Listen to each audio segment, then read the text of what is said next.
Hi, I'm Ashley Ford, and this is 112BK. Coming up. One of the things I talk about in the book is like generosity is not a substitute for justice. I actually think Donald Trump, without intending to, has done this country an enormous favor. I think he has exposed the bankruptcy of the idea of outsourcing change to billionaires.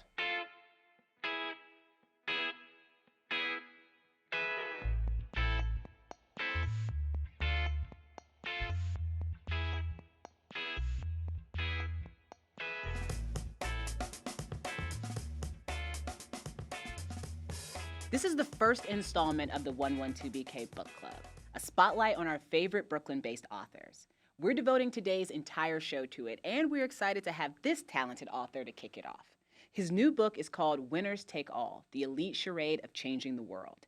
He's a former New York Times correspondent and a political analyst for MSNBC. We've been wanting to get him on the show for a while, and we're happy to speak to him on the occasion of his book's release.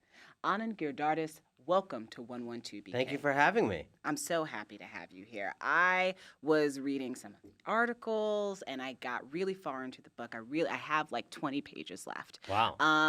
But That's where I reveal everything. Yeah. That's when the twist happens. There's Exactly. no twist. When did the seeds for this book get planted? What did you see or experience that helped crystallize your thesis? Because as I was reading it, I couldn't help but think, so many of the things that you are involved in or that you talk about as far as like your bio, like TED and Aspen Ideas and stuff, are things that so many of the people I know right now are being invited to more and more and more. And they're coming back and feeling one of two ways. Either like they are personally going to change the world, or completely done with elite people talking about changing the world? It's a great question. I think, often a book germinates both kind of slowly and then quickly in a different way. So I think for a long time, you just kind of gather signs around you of little things that irritate you or seem weird, or and often you only realize after when there's a book that like, oh yeah, that was I every time someone said they were like a social entrepreneur, I always kind of like wondered what that was. Or every time I saw Tom's shoes and I really wondered like, who are they giving that other pair to? Like, Right. I just got so I think there was like a lot of that, but more importantly, I think this book began with me trying to understand a paradox of our time that's sort of captured by your friend's two reactions, which is there's no arguing that we live in one of the most generous times in history. More money being given away now than has ever been given away. Right. $410 billion, a couple years ago or last year in the U.S. alone, which is approaching the level that the federal government spends on non-defense discretionary stuff, right? So we're starting to have a private, level of spending that is on that level of what we do collectively as a government. Every young person from an elite college seemingly wants to go change the world. Yes. One of the guys I write about in the book, talks about, he said, when you go to a dinner party today, it's rare. Everybody has like the person on your left, their kid is in Africa doing an internship, and the person on your right, their kids start a social enterprise to do this and that. So clearly a generous time. At the same time, this is the worst time to be a working or middle class American in 100 years. The angriest time in anyone's memory, and we are living through the, dumpster fire of Donald Trump. And frankly, like regardless of how you feel about Donald Trump, you either believe that things were so screwed up that he had to come in and save it, or that the fact that he is president shows how screwed up things are. But in a way, that means we all kind of agree that things are pretty screwed up. Something's not all right, yeah. And I think you could get, when I travel around this country, it seems to me, I don't know, I could get 80% of people around the idea that this society feels rigged to them. It doesn't feel like it works in a straightforward way, that they understand the correlation between effort and result. And we've made enormous progress on emancipating women and minorities and members of various marginalized groups and gender identity and sexual identity. Yes. However, that same period that we've done a lot of that from a rights perspective, we've also become a winners-take-all economy. How do you square all these rich people changing the world in this way and the reality that this country is as broken as it's been in a long time? Yes. And as I started to investigate that, and this is not a book of opinions. This is a book of like me spending time in these worlds. I went on a cruise ship of 3,000 entrepreneurs so your viewers wouldn't have to. And I hung out with Darren Walker, the head of the Ford Foundation, as he wound through traffic in a limousine to try to understand, how he is trying to talk to people, rich people, about social justice and explain his perspective, et cetera. Right. And what I found spending time in this world is that all this giving and this changing the world, it's not just failing to alleviate the problem. I actually became persuaded that it is part and parcel of how we are upholding the problem. Talk to me about it, Anand. Tell me. And I understand that seems counterintuitive. One of the obvious questions that people ask is like, what can be wrong about trying to do good? Yeah. People always, A tote bag that changes the world could be, what's wrong with a tote bag that changes the world? Yes. Sure, it's not fixing everything, but surely it's better than nothing. What can be wrong with an impact investment fund by some big Wall Street fund? But what I started to see was that these gestures of do-gooding and change by elites aren't just gestures. They represent elites actually trying to take control of social change, trying to Columbus social change, frankly.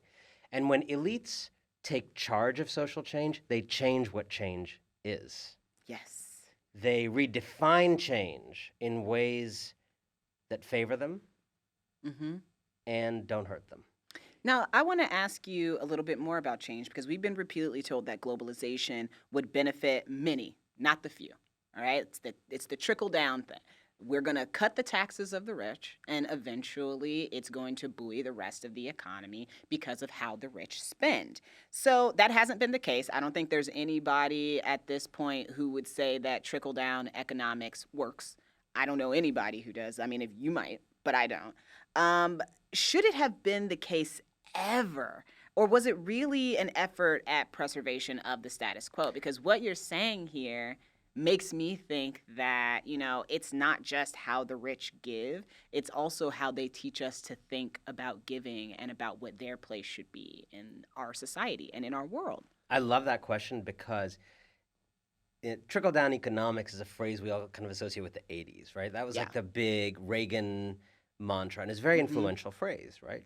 So all you got to do is just let rich people, let them do them. And then the rainwater will fall, sprinkle on all yes. of us. I think, as you say, that idea has been thoroughly discredited with time. And it's not just trickle down, but also, as you say, all these other things like globalization and automation. There was a lot of like rich splaining going on over the last few decades. People from Youngstown, Ohio would say, all the jobs are leaving Youngstown. Help. Right? And there'd be a lot of rich splaining like, no. Globalization is great. It's great. It's in the aggregate. It's great. Promise it. It's gonna work out. In the aggregate, do you live in an aggregate? I don't live in an aggregate. I don't live in an aggregate. No one actually has ever experienced an aggregate effect, and so there was a lot of ignoring. But I think what's interesting now is what I'm describing in this book is not trickle down economics, but it's trickle down social change. It's the same theory. It's let Goldman Sachs help cause a financial crisis for which it paid a multi-billion-dollar fine for malfeasance.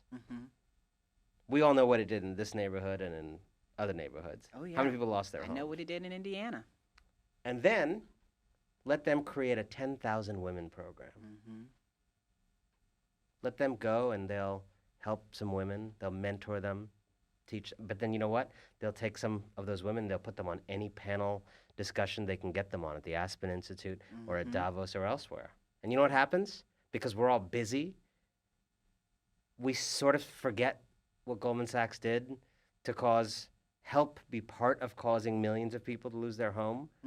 And we, somewhere in our mind, those like 300 women they helped kind of ascend in our imagination. Yes. And they purchased forgiveness on the cheap. Yes. And a lot of giving, so some giving functions like that, I should say. Mm-hmm. You commit a sin and you kind of buy a papal indulgence through philanthropy that wipes it clean. But not everything is like that. There are people who, who've made a lot of money in ways that were not predatory, who are decent people, who actually run effective programs. And people often ask me, is there a problem with them? Mm-hmm. And I think even if you made your money honorably, even if you are actually running programs that help people, that's great. And I'm not against people helping people. Right. But it still often represents a level of power over public life that I believe is fundamentally incompatible with democracy. So when Mark Zuckerberg decided to Columbus into Newark and fix its schools, I mean, at one level you say, well, that's more than I've done for Newark. Right. $100 million, that's real money. Right. But he'd also never been to Newark. Right. Until he did that. Right. Maybe he thought it was an airport. I don't know. And so and by the way, that failed. It didn't work. It did fail. It did not go over well. It didn't work, which then makes me think, what happens with somebody like LeBron James, who, opens I was just school, at his school. And that's and a lot of people are like, well, at least he made a public school. He's from the community. And he is from the community. He's from that school system. He is. He chose to work within a public system. I think there are some differences there. Yeah. I think in that case, the question is, even if you assume that he's going to change the lives of those students, how does it go beyond that? Because the reality in a place like Akron is the schools aren't that way, don't have the graduation rates they do and the other problems they do just because there was no LeBron James. There are deep systemic issues. Actually, I was just looking at this yesterday. There are schools in Cleveland, in Ohio, that receive $31,000 a year in per pupil funding. Akron gets 10.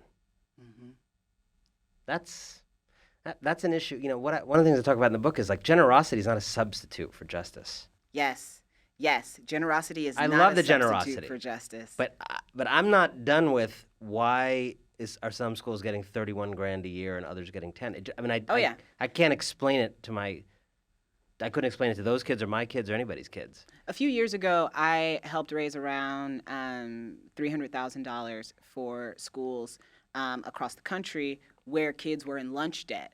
And a lot of people were focusing on the amount of money that was raised to wipe out this lunch debt so that kids were able to do things like eat, or in some cases they were being kept from graduating because they had lunch debt. And people wanted to focus on that number. Wow, $300,000, that's crazy. Oh my goodness. And I just kept thinking, is anybody besides me going to talk about the fact that there never should have had to have been $300,000 Why does the phrase raised? Lunch debt exist? How does that exist? What does it mean that exists? So I'm doing all these interviews and and they keep being like, you had a great idea. And I'm like, that's not the point. Anybody can go do that. I may have had an idea, but people are raising this money in their communities. I wish the people who are raising the money in their communities would also join their school boards. And I wish that they would try to get these laws changed. And I do think you're seeing some people get to that point where they are starting to see through the idea that you can just raise a lot of money and have something be okay. One of the things that I want to talk about was what Nike did with Colin Kaepernick very recently. And they're just doing an anniversary campaign. And that must mean that there are, something like that is enough of a risk that it doesn't happen at a corporation without some people there being like, this is worth the risk. Like all the people. All the people, right. And not just financially, but also socially. It is worth the risk to do this. But in your view, are those people just trying to sell more sneakers? Or is it that in an effort to sell more sneakers, there are some deeper problems that don't get addressed? I think what's interesting about that, for me, Colin Kaepernick is someone who walks the walk. This is someone who's actually about justice, who's willing to basically not do his profession, right? Which is a pretty hard thing to do. Oh yeah. In order to take a stand, and I think most of us would find it hard to live in truth the way he has chosen to. When Nike chooses to associate itself with that, my concern is not I mean, great. Like, that's a good cause to associate yourself with. There are a lot of worse things in the world that you can associate yourself with. My concern is just about the opportunity cost. Are they just attaching their brand to his and kind of hitching their brand to him and perhaps trying to sell more stuff? Or even if it's not that cynical, just to have a reputational glow because of him? Or when they have that slogan, believe in something, even if it means sacrificing everything, is Nike telling us that they're actually willing to be more like Colin Kaepernick? Because that would actually require not just a poster. Yes. That would actually require doing what a company like Patagonia has done, for example, which is actually looking at every part of what you do as a company, not just poster making, but actually looking at everything you do. How do you pay people? Right. What's it like for women to work at that company? When you go to other countries where the media is not breathing down your neck, how do you employ those factory workers in Indonesia? And the reality is on all those issues, just those three that I mentioned, Nike has a lot of problems. Has always had a lot of problems. Right. And so I think this is great if Nike is apparently the new social justice company. Right. But in addition to simply attaching their brand to Colin Kaepernick taking the knee, I wish they would actually learn at his knee. Actually learn from him. How do you actually sacrifice in that way? Because I know when I interviewed someone at the Nike store who works at the Nike store a few years ago, she described something that is very common in this country but doesn't make it any better. A young woman trying to make a career, works about 18 or 19 hours a week, tries to get more hours. They won't because they give her too many hours, then they have to pay her benefits. Right. She, her schedule changes all the time. They're supposed to give her 2 weeks under the ordinances of the city where that Nike store was located. They actually don't give her the full 2 weeks notice. They give her like 10 days notice, illegal. And she said, we all complain, but we're disposable to them. And by the way, they tell her, she said, to keep most of her week free because they don't know when they're going to assign these 18 hours. So that's basically making someone work. You're on call, but not getting paid. Yeah, that's not okay. Also not legal. I don't know if it's legal where she is. It's definitely not legal in most European countries. Right. And, that's the kind of thing where I say, if you really believe in believing in something, so you're willing to sacrifice everything, let's see that spirit embedded in everything you do as a company and actually be a company, be more like Colin Kaepernick. Don't just use him as a symbol of what you are not. Beyond corporations, how do individuals, to be perfect, because when people become, what we call these elites, when I think about, I went to TED this year. I was invited and I went to TED, and there were people who I was walking among and walking with, and I just kept thinking, there is a lot of power in this room. There's a lot of power in this room, and they are doing, we got the main stage, and there are a lot of white folks up there talking about the diseases they cured in an African country with the help of a local person who is nowhere to be seen and is not in that room. Right.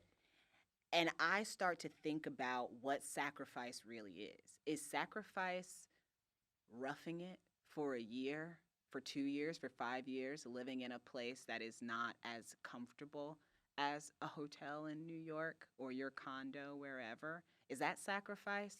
Or is sacrifice deciding that there's only so much money that one person needs and there's a better way to give than what is currently happening, and I don't have to be in control of that? Like, is that sacrifice? Is the sacrifice control when you have that amount of money? Because I don't know what sacrifice looks like when you are a certain amount of wealthy. I mean, first of all, it's just funny when you describe those guys. Like, have you noticed this kind of like fashion thing where like those kind of guys all have like a vaguely ethnic bracelet on their non-watch wrist?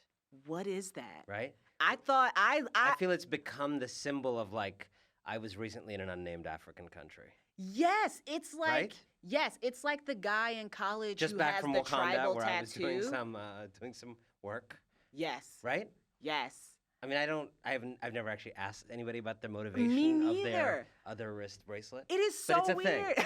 It's so weird that you say it because And then as you soon guys as get these said like it, I really was rich like, guys who have like 3 or 4, like yes. some with beads, some with some leather. just like some are just like the braided thread. Yeah. Like, Yeah, you it's got the like- nice watch on this hand. Yes. And then opposite, you got some of just some really, really like very ethnic looking yes. bracelets. Anyway, Yes.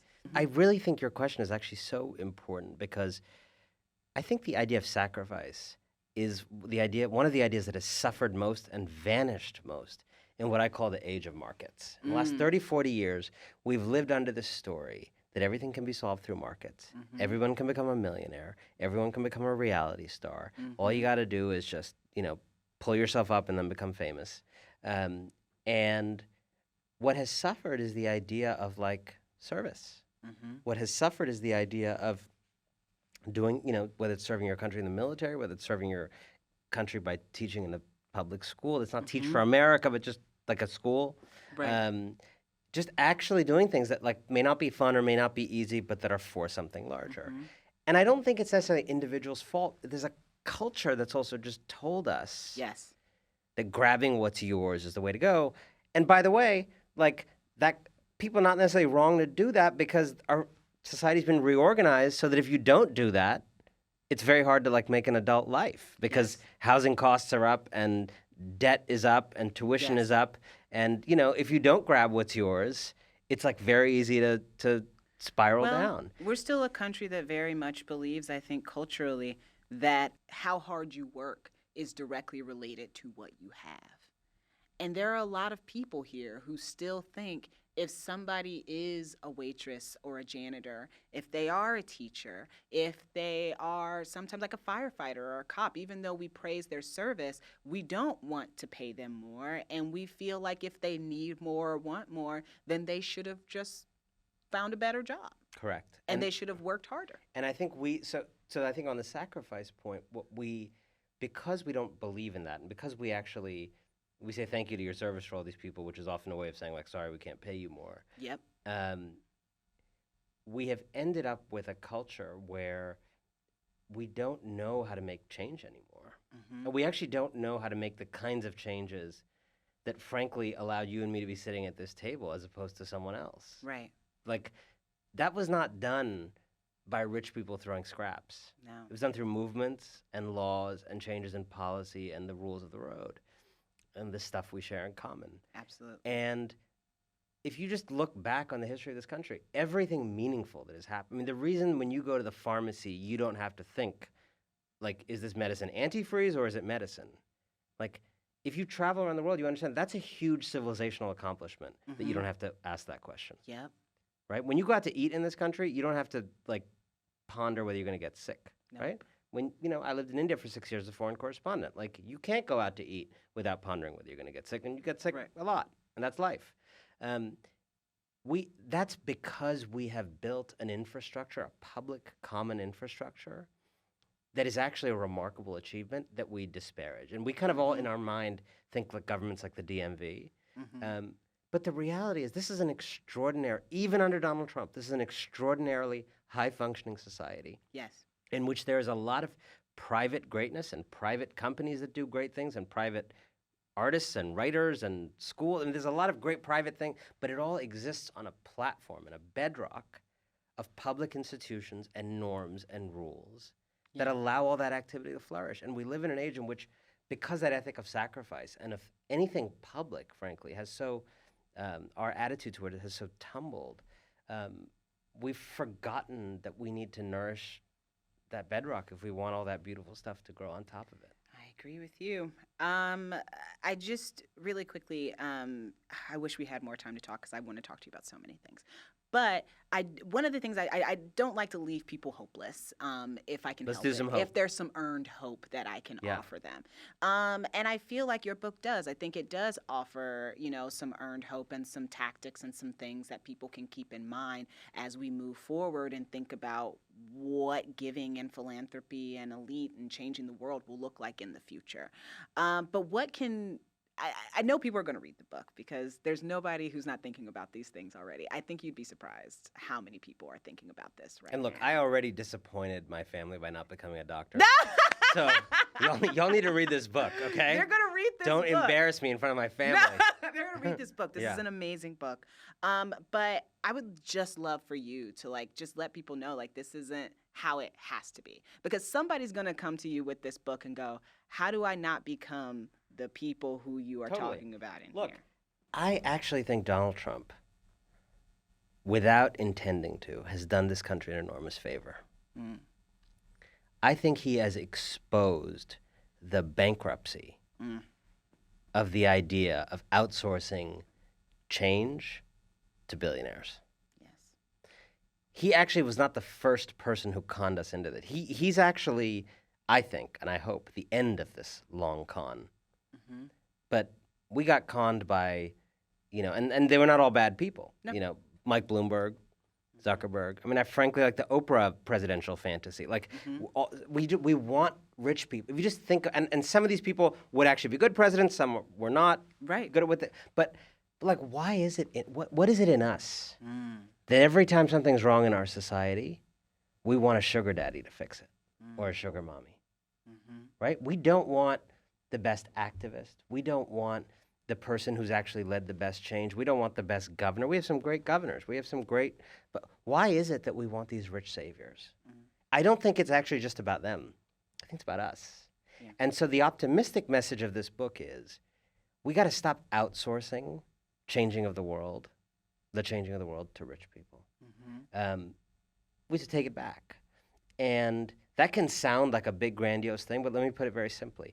The next time you see something in your society you don't like, look for a solution. Don't look for a Tom's Shoes solution, as much as those shoes are very comfortable and give a pair to someone in some unnamed African country where people get the bracelets.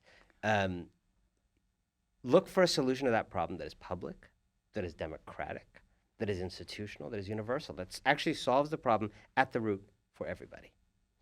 And I think whether you are interested in education, whether you're interested in empowering women, whether you're interested in helping poor countries, there are solutions on each of those issues that actually involve solving the issue at the roots. And there are solutions that are kind of part of this elite charade. Right. And I think it's well within our reach with the clarity that Donald Trump has given us about the utter bankruptcy of a kind of billionaire revolutionary, that it's time for us to take change back. Anand, thank you so much for your time. I really appreciate that. Thank you you so much for the work you've done on this book. I hope many, many people read it, and I hope your parents, and I know how parents can be sometimes. I hope they go, well, it was okay. Not long before he passed away, my grandfather, living in India, it's like, so what are you studying? You're studying history, you studied this, you're becoming a writer. Said, you can always say, so you're going to do engineering like after that, or like when are you going to study that engineering? So, it's a long work of redemption when you choose to become a writer. I get it. I'm a writer too, and I totally get it. But thank you so much. Thank you for having me. Thank you.